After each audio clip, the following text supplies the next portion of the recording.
Hi everyone, my name is Anna, just a reminder, and for this article presentation, I have some notes off to the side, which is why I'm not always looking at the camera.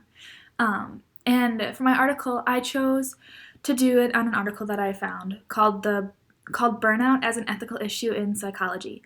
And it was written by three researchers at the University of Edinburgh, and they have names that I'm not even going to try and butcher and pronounce for you guys. But they published this article in 2019, and it was about their research, and the goal of their research was to look at ethical issues related to psychologists becoming burnt out and try and find influential and impactful ways of reducing the risk and preventing psychologists from getting burnt out. Um, and so burnout is an ethical issue because it can open a therapist up to crossing unprofessional lines unintentionally, if they're less aware or they're just so tired they can't think straight sometimes, burnt out, and making that struggle of the patient even worse if the therapist is going through their own struggles and then putting that on the patient unintentionally. And so finding a way to prevent this was the main goal of the article. And I chose this article because burnout is an issue in every job. People get overworked, and their passion for their career could drive them to just not want to do anything else. And all their energy and their time goes into this one thing. And all of a sudden, you're so tired, you're burnt out, and you didn't realize it when it was happening. And there's that neglect of balancing work with taking a break. And burnout's even more dangerous in a clinical setting because that affects the professional, the therapist, of not being able to pay close enough attention to pick up on things that could be like a red flag or things that could affect what type of medication or treatment, or what direction the conversation should go with the client that's in front of them. The findings of this article made sense to me. It was interesting how they approached it. The researchers, they took a meta-analysis of a bunch of data and they applied that to another model to identify what they believe is the most impactful way to counteract and prevent burnout. And so a therapist, as a person, things that affect them becoming burnt out before any of the other things come into play, personality traits, and just their work ethic. If you're putting all your time and energy into one thing, or if you're I'm very type A, so if you put too much stress on yourself being perfect, that leads to burnout faster. There's also an element of training. There are some preventative training things that are put in place in certain educational, like universities or certain grad school programs. And so it would be like a preventative measure to try and keep those therapists from becoming burned out after the program is done.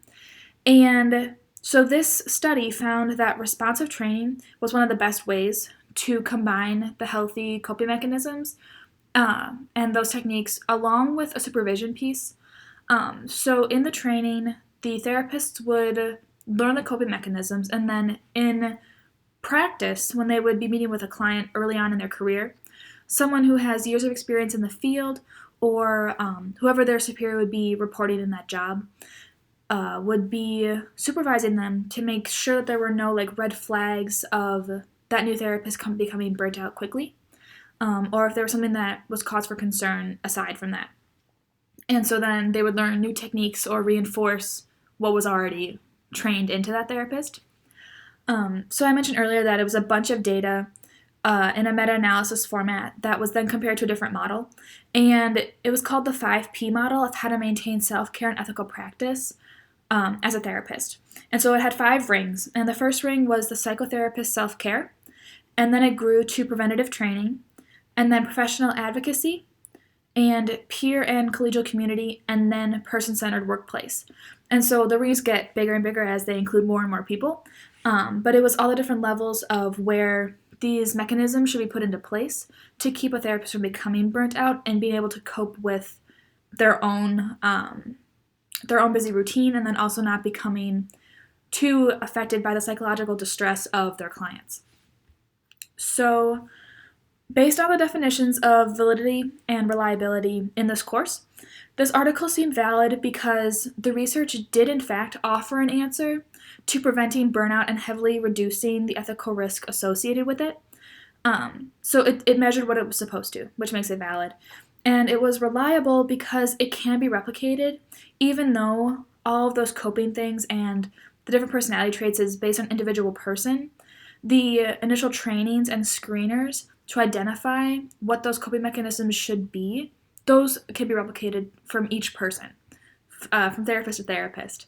And then it would be the coping mechanisms and the supervision that could be replicated as well, based on what the person needs. So further research that could support the article would be the neuroactivity that happens when someone is burnt out. I thought it'd be interesting to see what parts of the brain are impacted the most or triggered first in burnout, and that could lead to more preventative training or more preventative measures by people that are doing the training or those that know like what's happening in their brain. Like if I had a certain part of my brain that was becoming burnt out faster, I would want to know how to counteract that as a professional.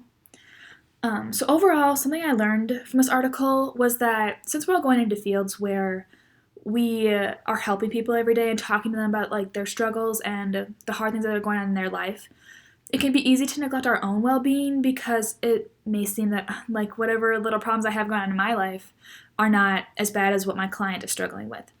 And so we neglect our own well-being because we dedicate more time to our clients. And in actuality, neglecting our own mental well-being and physical well-being is actually a disservice to our clients because then we're not always capable of giving them the type or level of care that they need.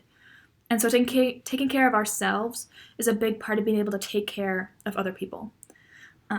So I really like this article, and I thought the information was really interesting and a good reminder as we all enter the field when we graduate.